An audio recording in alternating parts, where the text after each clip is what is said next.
C'est de l'acrobatie. J'ai fait l'école du cirque autrefois, je voulais juste vous le rappeler.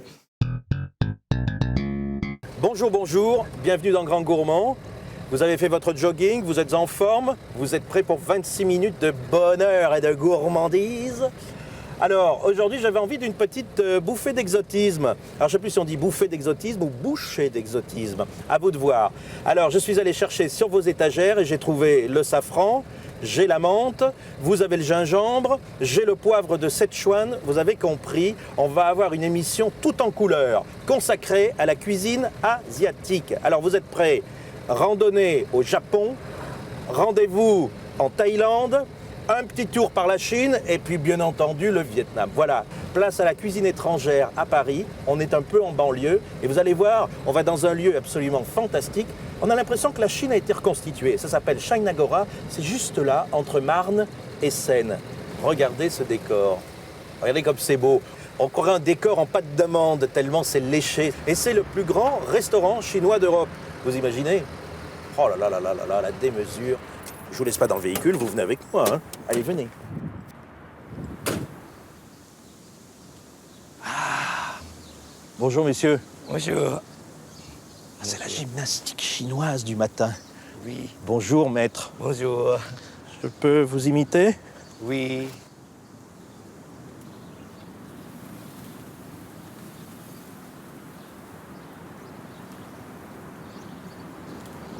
C'est l'exercice idéal pour vous mettre en appétit. 我姓李，李子刚，从中国天津到法国来，现在在希腊沟哈粤海大酒楼做厨师。 Alors, mesdames, si vous étiez nostalgiques, vous, de la partie de corde à sauter dans la cour de récréation, regardez, vous pouvez revenir prendre un cours avec le maître Li, regardez, spécialiste des nouilles chinoises. Et vous savez, on fait une pâte comme ça, regardez bien, il effile, il étire, il doit avoir une élasticité dans la pâte, je suis incapable de le faire, inutile de vous dire, n'essayez peut-être pas non plus aujourd'hui. Farine, maître Li, un des plus grands chefs chinois, maître Li. Ça, c'est vraiment l'art de cette cuisine remarquable, ancestrale. Regardez comme les gestes sont beaux. C'est beau, c'est beau. Voilà. Alors, merci. On roule.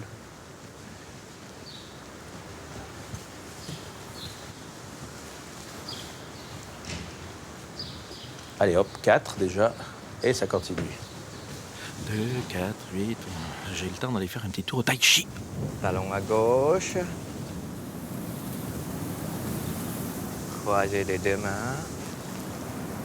On tourne un petit ballon. Passe équilibre. Un quart du tour à droite. Oh, quelle détente. Alors, où en est maître Li maintenant? Voilà. Alors, là, croyez-moi, on doit être déjà à quelques centaines. Oh là là là là là, quelle beauté. Magnifique, bravo. Bravo, applaudissez chez vous parce que ça, c'est superbe. Regardez. Regardez, la nouille chinoise. Là, on va rentrer dans Paris pour aller goûter la cuisine thaïlandaise. Nouvelle fiche, parce que vous allez voir, nouvelle coutume, nouvelle façon de faire, une cuisine complètement différente.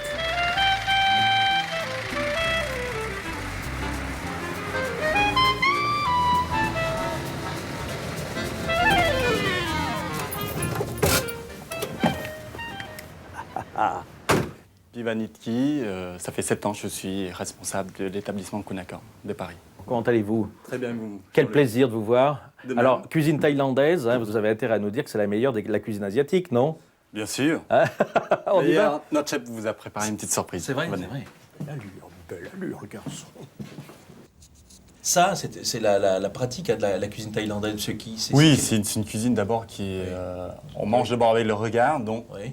tout doit être à la perfection. Regardez cette précision dans les mains, et puis à la fin, vous obtenez ça. C'est quand même joli, ça. Hein. C'est vraiment des décorations superbes. Ouais, Vous voyez, ça, c'est... Ça, c'est quoi? C'est une pastèque, une ça? pastèque, voilà. C'est une pastèque. Regardez la manière dont on a fait une vraie dentelle, quoi. C'est extrêmement aussi pur hein, comme cuisine. C'est Pur. Et c'est vrai que bon, c'est une cuisine qui a un mélange de beaucoup de saveurs, surtout les 4 saveurs essentielles. Le salé, le sucré, l'acidulé et le pimenté, bien sûr. Ah, c'est vrai que quand on parle de cuisine asiatique, on se dit ah ben moi je peux pas la consommer parce que j'ai la bouche en feu, quoi. C'est difficile, hein, parce Surtout que la cuisine thaï, parce que c'est la cuisine la plus relevée. Je Ouais, pense ouais. que c'est la plus soulignée. la plus parfumée et la plus Ouais. relevée dans toutes les cuisines asiatiques. ผมชื่อวิบูลย์ทวีครับ เป็นเชฟร้านครัวกรทำที่มา 5 ปีแล้วครับ Ensuite, notre chef va vous préparer un plat au curry à base de maquerettes et canard. Ça, c'est le curry thaï, hein, curry rouge. Le curry, c'est quoi? C'est comme il y a le piment, bien sûr, et puis Et différents herbes, tels que vous avez également du gingembre, du garanga. Tout ça est mélangé avec les pâtes de curry. tassé Voilà. et manié. Voilà. Et ça, à la maison, qui est-ce qui fait ça? C'est la grand-mère, C'est surtout la grand-mère et la maman. c'est la grand-mère et la maman qui savent faire leur curry. Voilà. Et qui Et le les donnent enfants le jour. regardent et puis... Et puis le jour du mariage, on offre la recette de curry. Ça, c'est beau, ça, c'est vrai. Vous pourriez y penser, vous, les mamans françaises, à donner la recette du poulet rôti aux filles. Beaucoup de filles ne savent plus faire le poulet rôti. Et là, notre chef ajoute un peu de lait de coco également. Oui. Pour Oh, ce que diluer c'est un beau. peu le curry qui est très très fort. Oui. Mais il y a une chose qui me frappe encore, pas de graisse, hein, pas- C'est une cuisine qui est très raffinée. très très raffinée, oui. Vous avez compris, si vous mangez du gras, c'est un peu moins raffiné le gras. Ça, c'est monsieur qui l'a dit, hein, c'est pas moi, hein, c'est pas moi. Et Alors, un peu de sauce de poisson. Ça fait partie du salé. Et un peu de sucre. Là, il va ajouter les légumes pour bien mélanger les différents parfums. Et ça, ce sont des variétés d'aubergines thaï. Et il va ajouter les différents parfums. Les litchis, les raisins et les petites tomates cerises. très bien. Ça pour accentuer un peu le côté sucré un peu du fruit exotique. Peut-être pas un peu pour la couleur aussi, non? Pour la couleur, également, oui. Et vous avez également un peu d'ananas et les feuilles de citron. Derrière ça, alors qu'est-ce qu'on met après? On met le canard dedans. Voilà, ça c'est du magret des canards. Alors le magret est coupé en tout petits, Voilà, en émincé. en émincé, avec le lait de coco. C'est pas braisé, c'est pas saisi, c'est vraiment... ça mijote. Voilà. Regardez C'est quand même. Un petit clin d'œil, voilà. Alors, quel est le nom de ce plat alors? C'est C'est le Kampet Pediang. comment? Kampet Pediang. C'est pas une chanson, hein. C'est une langue qui est très chantante, c'est vous. C'est une langue très chantante. Essayez, monsieur Jean-Louis. Campem Pedian. C'est pas mal très du tout. chantant aussi chez moi, oui. Comment dit-on au revoir? Ça va décap. Ça va des cas. Et on fait un signe, non? On fait comme... Comme ça va décap. Ça va des cas. Ça va décap. Ça va des cas. สวัสดีครับ Ciao. Ils sont jolis les propos en fait du chef thaïlandais qui vous raconte que la cuisine thaïlandaise, je fais attention aux embouteillages, que la cuisine thaïlandaise c'est la cuisine de l'œil. Vous avez vu, c'est vrai, toute la décoration elle est absolument superbe. Alors, moi je vous propose de continuer à aiguiser vos yeux. Je vous emmène dans le quartier chinois de Paris, dans le 13e arrondissement. Alors si vous jetez un petit coup d'œil aux enseignes, vous allez voir qu'on est vraiment au cœur du quartier asiatique de Paris. Et là on va retrouver Robert Vifian qui est dans un supermarché asiatique. Ça, je suis persuadé que c'est la première fois que vous y allez. Vous allez vous rendre compte, profusion de tous les produits thaïlandais, vietnamiens, chinois, etc. Allez, ça va être une jolie balade en compagnie de Robert qui est un grand spécialiste. Voilà, il doit être par là. Oh là là là là là là. Ça, c'est extraordinaire. Hein. Oh, formidable. Hein. C'est vraiment... Comment ça va? Bonjour Jean-Luc. Robert Vifian, vietnamien. Le durian, c'est ça? On dit le ou la durian? Le? Je crois que c'est le durian, mais c'est un durian. fruit qui existe dans toute l'Asie et qui est considéré comme le fruit roi, Oui. détesté par peut-être 7 ou 8% de la population et adoré par le reste. Ça, c'est un piquant, mais c'est terrible, ça. Oui, un... alors les écoliers du Vietnam, Oui. on les menaçait en disant si tu travailles mal à l'école, on va te mettre à genoux sur des écorces de durian. On y jette un petit coup d'œil. Venez Volontiers. avec nous parce que ça vaut le coup. Là, vous avez tout. Vous avez tous les pays que je vous ai annoncés tout à l'heure. Ils sont là. Ça fait plaisir parce que si vous avez l'habitude de faire le supermarché, là, vous allez découvrir des choses assez magiques. Là, qu'est-ce que c'est, là, Alors là c'est des nouilles de riz, Oui, ça c'est chinois. ça, c'est chinois.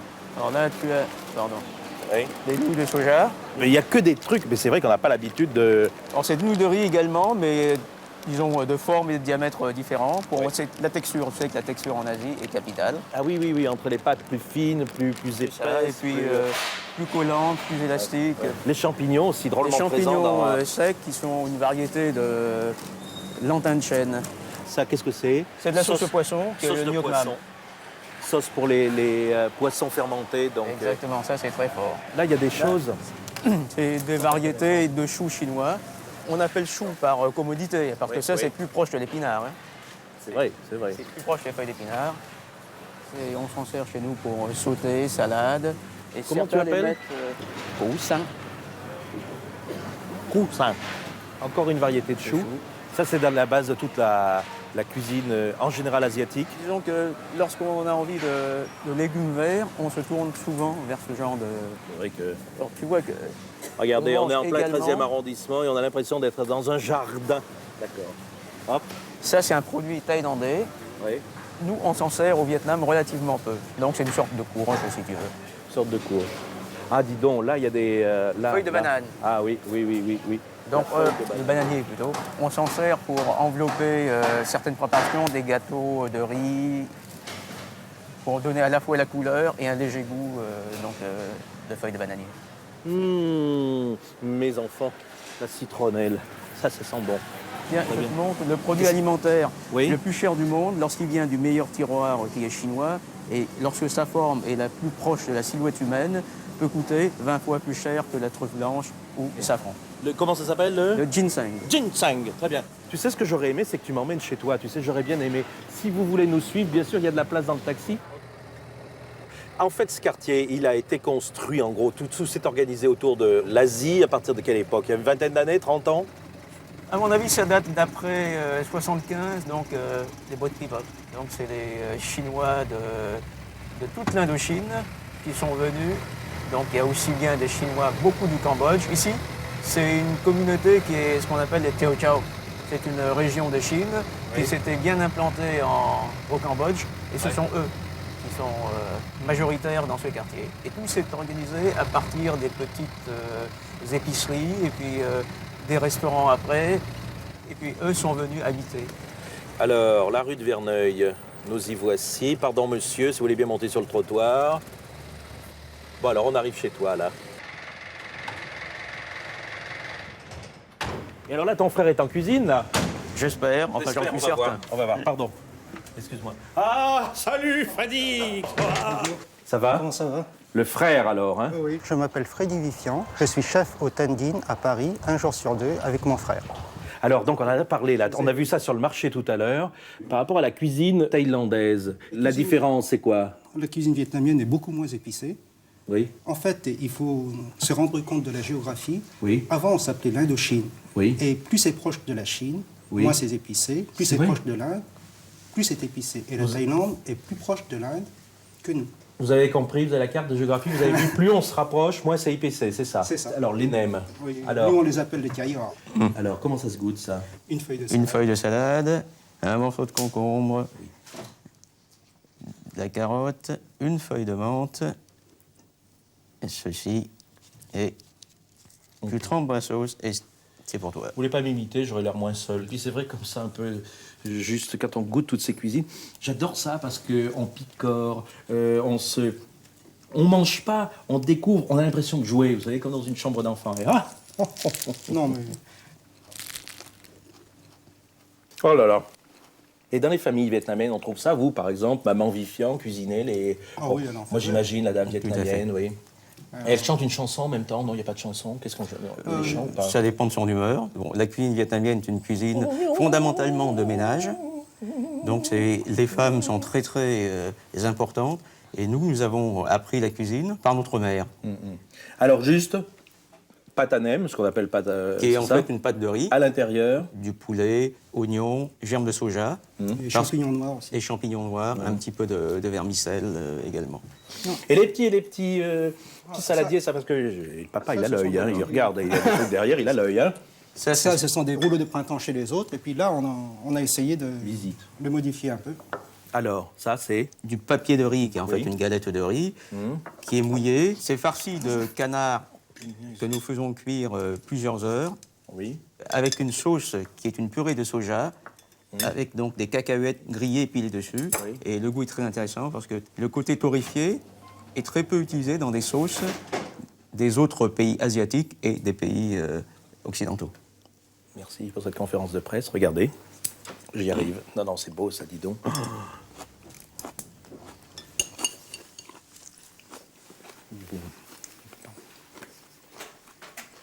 Naturellement, lorsque les bouchées sont grosses, on parle plus difficilement.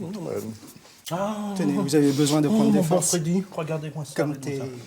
Excusez-nous, hein, c'est un peu le désordre, mais bon, on n'avait pas prévu qu'on serait aussi nombreux. Alors regardez, ça c'est beau ça. Oh là là. Ça, ce sont des raviolis vietnamiens. Et Oui. ils sont très difficiles à faire. Mais comme tu as l'air doué avec les baguettes, on va voir. Est-ce qu'on peut innover dans la cuisine vietnamienne? C'est possible bien ça ou sûr. pas? C'est ce Hein? qu'on essaye. Des fois, j'aurais toujours rêvé d'avoir un couteau. Vous voyez ce que je veux dire, non? Ouais, je vais Mais- te donner une fourchette quand même. Oui. Merci. Hop. Donc c'est une crêpe de riz fraîche Qui que est nous faite à la faisons vapeur. cuire à la vapeur. Et c'est une manipulation très très délicate. Oh là Donc, là là là. à l'intérieur, donc un petit peu de porc et une petite touche d'oie fumée, qui est notre touche personnelle sur ce plat, disons, qui est d'origine nord-vietnamienne. C'est beau. Merci, à bientôt. À bientôt, Au revoir. Comment on Jean-Marie. dit au revoir en vietnamien? Carong. Tambert. Comment? Chào ông ou bien Tambert. Tambir, c'est adieu. Et Non, ouais. Carong, c'est... Salut. Carong. Merci Robert, hein. À bientôt. Au revoir Freddy. Au revoir. Salut.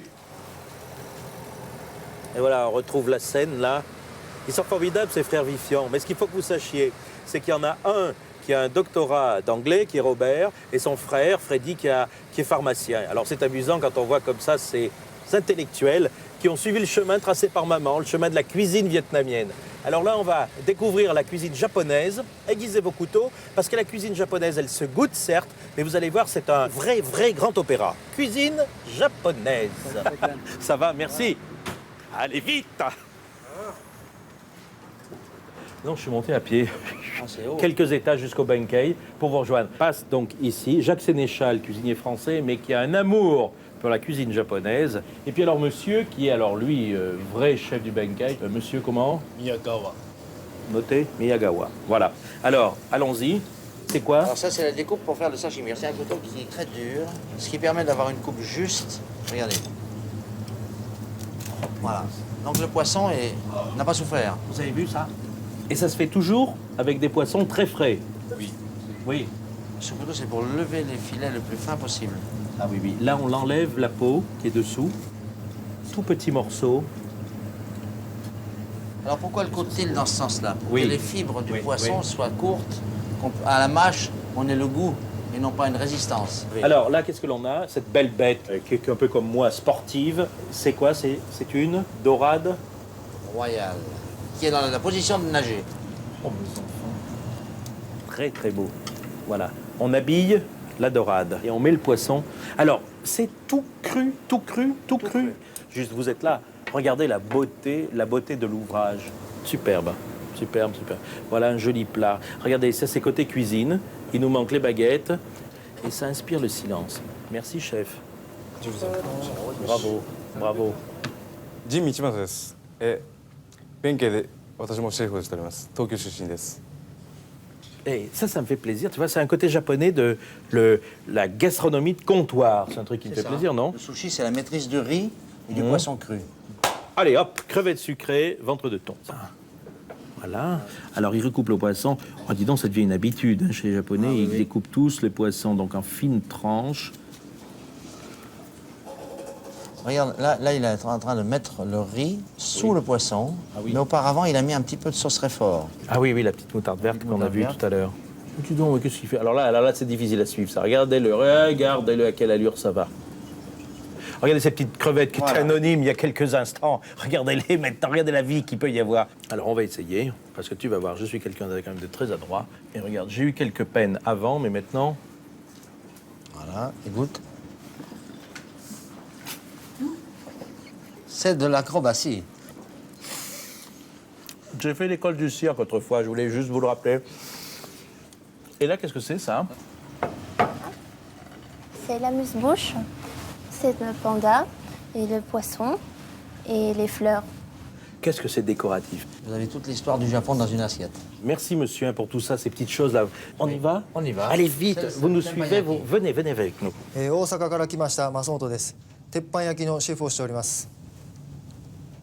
La langouste elle était vivante il y a 5 minutes. C'est vraiment une cuisine comme ça extrêmement... Non, mais c'est rapide. Oui, c'est très rapide. Alors voilà la façon de cuire.